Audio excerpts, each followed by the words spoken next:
Tras la intervención del Banco Central que vendió 20.000 millones de dólares, la divisa norteamericana tuvo, o va a vender, más que vendió, va a vender a partir del próximo lunes. La divisa norteamericana tuvo hoy un importante retroceso, bajó 19 pesos cerrando en 810. Para hablar de este tema y otros temas nos acompaña Patricio Rojas, economista de Rojas y Asociados. Patricio, bienvenido a Canal 24 Horas, muy buenas tardes. Hola, buenas tardes. Lo primero, explicarle a la gente un poco en la casa cómo funciona este tema de las intervenciones, por qué lo realiza el Banco Central, cómo va a operar en este caso, porque se hace un anuncio, hoy día también habló Mario Marcel hace un rato, pero esto comienza a operar a partir del lunes. ¿Cómo funcionan estas intervenciones que no veíamos en nuestro país hace 8 años? Yo diría que mucho más, porque las intervenciones que está haciendo el Banco Central, que son venta de divisas, no se veían del año 2001-2002, que fue para la crisis de los países vecinos, fundamentalmente Argentina. La crisis asiática. No, Veníamos saliendo de la crisis asiática. No, estamos hablando del 2001-2002, cuando ya vino el problema con Argentina. De la Rúa ya, saliendo claro, en entonces, helicóptero. En ese momento hubo una intervención de venta. Ya. Lo que ocurrió hace 8 años fue más bien una operación donde el Banco Central empezó a acumular reservas y por lo tanto hizo una intervención de manera de comprar divisas, pero fue fundamentalmente por un tema de que frente a alguna circunstancia quería aumentar el monto de divisas que ellos tenían. Ya. Por lo tanto son completamente distintos. Acá lo primero para entender, para contestar tu pregunta, es que el Banco Central tiene una política monetaria y una política cambiaria flexible, ¿ya? Y por lo tanto él se reserva el derecho de que cuando se producen movimientos bastante bruscos en la paridad, el Banco Central puede intervenir, ¿ya? Y por lo tanto puede entrar a vender o a comprar dólares.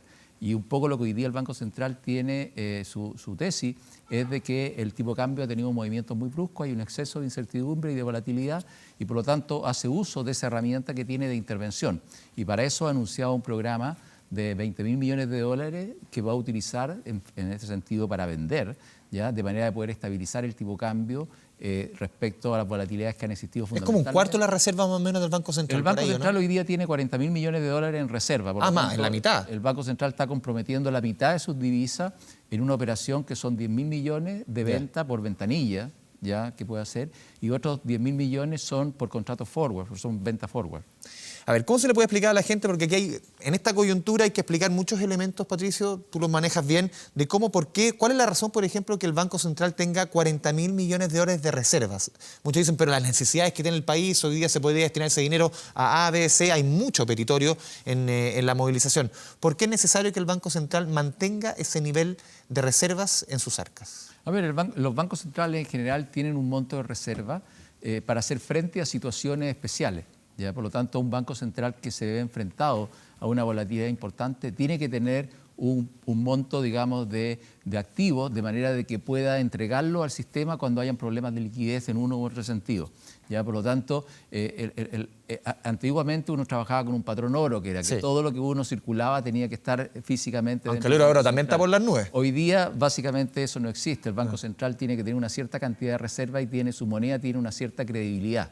Por lo tanto, en la medida cuando un banco central, cuando su moneda es atacada, ¿ya? De alguna manera tiene que contar con algún respaldo para hacer frente a ese ataque. Y en ese sentido es cuando se ha hablado cuánto es la cantidad de reservas que tiene un país. Si un país tiene una gran cantidad de reservas, significa que ante eventuales ataques va a tener una gran cantidad de divisas para poder defenderse frente a ese ataque. Por lo tanto, un país que tiene una cantidad muy baja de reservas tiene una vulnerabilidad frente a una posibilidad de que su moneda sea atacada. Y ese es un poco el contexto. Chile tiene 40.000 millones en reserva, que es un monto significativo, ¿ya? Y por lo tanto lo que el Banco Central, en la medida que le vengan de alguna manera a testear el valor de su moneda, tiene esa cantidad, como quien dice, para poder defenderse. Lo más probable es que si lo quisieran atacar, los 40.000 millones nunca van a ser suficientes. ¿Ya? Por lo tanto, ese evento de tener un montón de divisas o tener una cierta cantidad de meses de importación, que era una cierta medida que existía en el pasado, hoy día prácticamente está muy fuera de contexto. Hoy día fundamentalmente es la credibilidad que tiene el Banco Central cuando va a salir a hacer esta acción. ¿Por qué se pone este plazo a partir del lunes hasta mediados de mayo? ¿Se va día por día entregando o disponiendo de ciertos montos? En el caso que se logre cierta estabilidad en el plano del dólar, ¿se puede quizás que no se llegue a esos 10.000 o a esos 20.000 millones? No, lo que pasa es que el Banco Central, por ejemplo, ahora anunció que lo va a hacer la próxima semana, va a salir con 200 millones diarios en venta por ventanilla y otros 200 millones diarios con forward. ¿ya? Por lo tanto, la venta de forward la puede hacer prácticamente en distintos periodos y la puede hacer bastante hacia adelante. Y eso lo va a anunciar todos los viernes. Por lo tanto, si el próximo viernes ve que la situación en el país se calmó y no hay ningún problema, probablemente no va a anunciar una venta. Pero la idea es que durante todo este tiempo el Banco Central va a estar, digamos, monitoreando el valor de la divisa. Te quiero llevar a otro plano en materia económica. Hay harta información en la economía. Hoy día se entregaron cifras de empleo, Patricio, un 7%. Claramente, de acuerdo a todos los expertos, esto no ha sumado mucho de lo que hemos visto de la movilización. Prácticamente recoge 12 días. ¿Cuál es la previsión que tú haces respecto a la desocupación? El indicador quizás más sensible en nuestra economía. El ministro de Hacienda lo dijo hace ya más de 2 semanas, que podría llegar fácilmente a un 10%, con 1 millón de desempleados en el país. ¿Cuál es la perspectiva que ves tú? A ver, lo primero que hay que darnos cuenta es que la medición que entrega el INE es una medición de un promedio móvil de 3 meses. Por lo tanto, la información que entregó ahora, que tiene el mes de octubre, no corresponde solamente al mes de octubre, corresponde a agosto, septiembre y octubre. Y octubre tiene solamente 2 semanas del problema que estamos viviendo. Por lo tanto, y el elemento que se va a jugar también en los próximos meses es que empieza un efecto favorable, que es la contratación en el sector agrícola. Las cosechas igual se van a tener que materializar y por lo tanto va a haber contratación agrícola. Por lo tanto, la pérdida de empleo que vamos a ver en estos días y en estos meses que vienen, lo más probable es que se va a contrarrestar con la ganancia de empleo por el sector agrícola. Por lo tanto, el efecto más, digamos, negativo se va a ver hacia los meses de verano, cuando veamos el efecto de que se vaya la parte de la parte enero, agrícola, febrero podríamos ver la peor cara. Enero, febrero, marzo ya vamos a tener una cifra que va a estar probablemente muy influenciada por los eventos negativos que hemos visto. Yo espero de que los eventos más negativos en materia de empleo lo veamos hacia mediados del próximo año, donde las condiciones van a ser mucho más críticas. Por lo tanto, que llegue a niveles probablemente sobre 8,5%, la probabilidad es bastante alta. Niveles sobre 9% implicaría prácticamente de que el gobierno prácticamente no hace ninguna acción paliativa respecto a eso. Y también dependería de cuánto se acabe un poco el tema de desorden y de orden público. En la medida que el tema del orden público se tiende a solucionar durante la siguiente semana, yo diría que el evento en materia de desempleo va a ser mucho más acotado. Hoy día también conocimos cifras de la producción manufacturera, 5,8% para abajo. El lunes deberíamos tener cifras del IMASEC. ¿Cómo proyectas este IMASEC de octubre, que sí recoge por lo menos mitad de mes, al igual que lo que pasa con el desempleo, pero en este caso va a ser un 50% ya con movilización dentro del cálculo? Sí, a ver, yo diría que hoy día aparecieron cifras negativas en materia de producción manufacturera, una caída de un 5,7%, 5,8%. También hubo una caída en torno al 1,7% en materia de minería. También caía en la parte de energía eléctrica, y la expectativa en materia de comercio es que hay una caída cercana al 10%. Ya en la región metropolitana cayó 17% las ventas. Por lo tanto, frente a esos números, vamos a tener números en IMASEC negativos del orden de -1, -1,5%. Yo diría más cercano al -1,5% que al -1%. Por lo tanto, octubre va a ser un dato relativamente malo.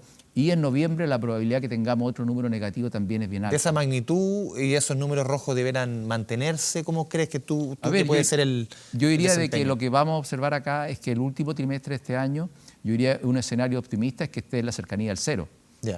Porque yo diría que octubre con seguridad va a ser negativo, noviembre hay una probabilidad que también sea levemente negativo, dado lo que ha ocurrido, porque en general la economía no ha funcionado plenamente durante este mes de noviembre, y diciembre todavía es una incógnita, porque aunque parte el lunes va a depender mucho de qué manera se tiende a restablecer el orden público, y esa es gran parte del evento que está. En la medida que eso tiende a corregirse en los primeros, durante la próxima semana, es posible que el tema del comercio se tienda a recuperar. El gran efecto y el mayor efecto está en el comercio, está en todo lo que es restaurantes, en todo lo que es turismo, y que tiene mucho que ver con la seguridad en materia de lo que sucede en la calle.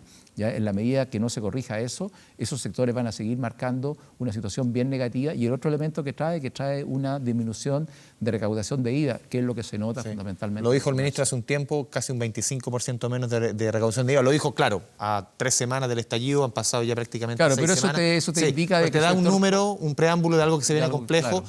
¿Tú también ves que este año vamos a cerrar en torno a un 1,8? Algunos dicen yo diría que con un último trimestre en la cercanía del 0% vamos a andar con un crecimiento en torno al 1,7%. Y eso, digamos, es un tema que bien difícil que lleguemos a números cercanos al 1,9, una cosa así. Yo diría que está entre 1,7 y 1,8 probablemente ese va a ser el número de este año. El concepto de recesión técnica, un concepto que se ha venido ya conjugando en las últimas semanas. ¿Cómo ves esa proyección? A ver, yo diría de que eso significa que hayan 2 trimestres consecutivos negativos en términos desestacionalizados. El cuarto trimestre de todas maneras es negativo respecto al tercero. O sea, ahí yo te diría de que no hay ningún tipo de incertidumbre. Los números de 0%, cualquier número por debajo del 1,2, 1,3% en el trimestre, te da un trimestre desestacionalizado negativo respecto al tercero.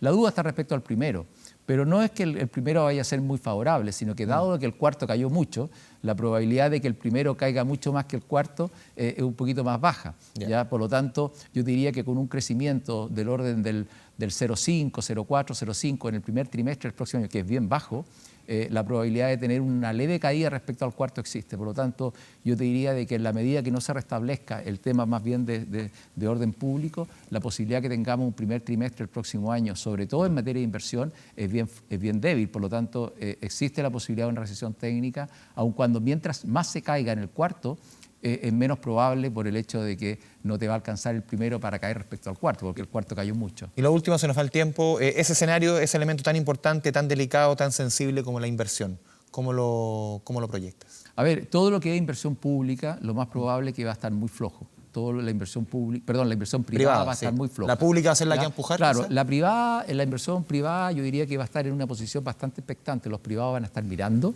van a estar posponiendo muchas de las decisiones de inversión, al igual que las decisiones de consumo de los agentes privados, y el que va a tomar el control, básicamente, y que va a depender de lo que pase durante el 2020, va a ser el sector privado. El sector privado ha anunciado un gasto público del 4,5%, que yo diría que va a ser mucho mayor, el gasto efectivo va a ser mucho mayor de 4,5%, y lo más probable es que el gobierno va a tener que tomar una acción mucho más decidida en materia de inversión pública.